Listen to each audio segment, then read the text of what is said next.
This is a no frills, no extra bells and whistles video. I'm going to get straight to the point. How are you or myself coping with the higher cost of food these days? Let's talk about it. Not even an intro.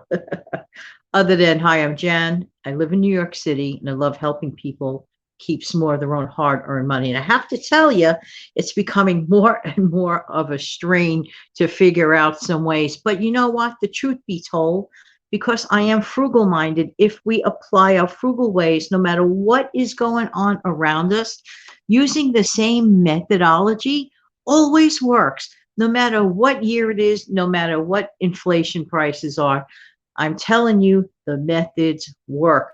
One such method is keeping the ingredients low in the meals that you are to prepare. That means moving away from the fancy schmancy type of foods that some people want to try a new recipe and they go to the grocery store because they're lacking one of the ingredients in the new recipe.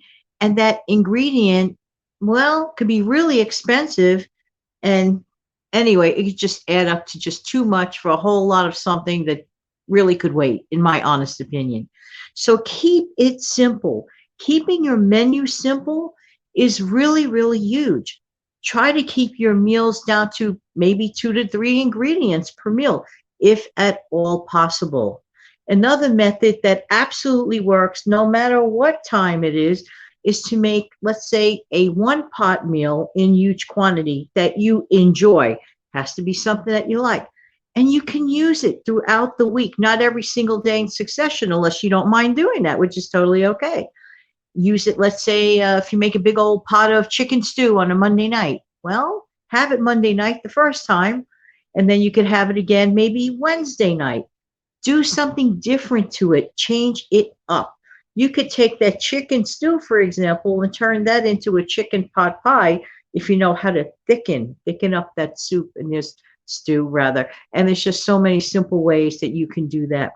Get creative, regenerate, or grandparent your meals. I recently did a video about that, how to grandparent a meal.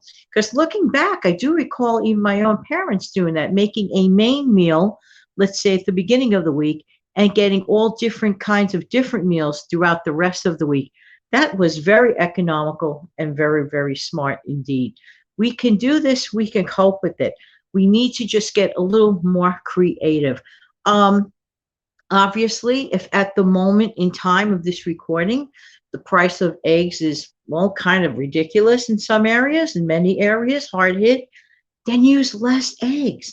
Instead of two, have one, or find ingredients that will suffice as an egg replacement in your soups and stews if you use an egg for some reason or another, like if you're making meatball soup. But actually, if I make meatball soup, I don't even use an egg in there at all. I don't use it.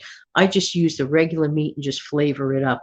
Find creative ways. There are really many ways to do that. In some cakes, you don't need eggs in the ingredients.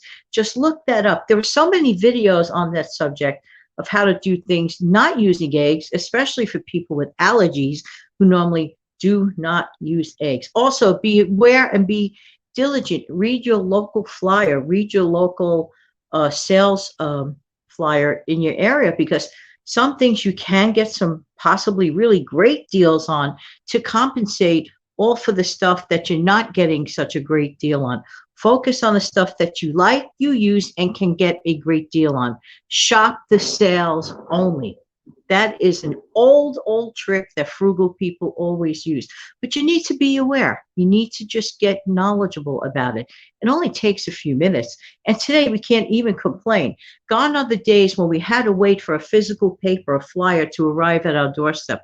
All we have to do is go online and check our local grocery store.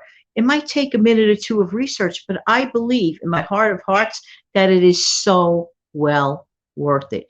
Can we change the numbers around us at the moment? No, we can't. But we can cope with our own world of our own numbers that suits our family best. Okay? If you can find different ways in the non-food items to also keep more of your money, that will help provide more money to compensate for the food items.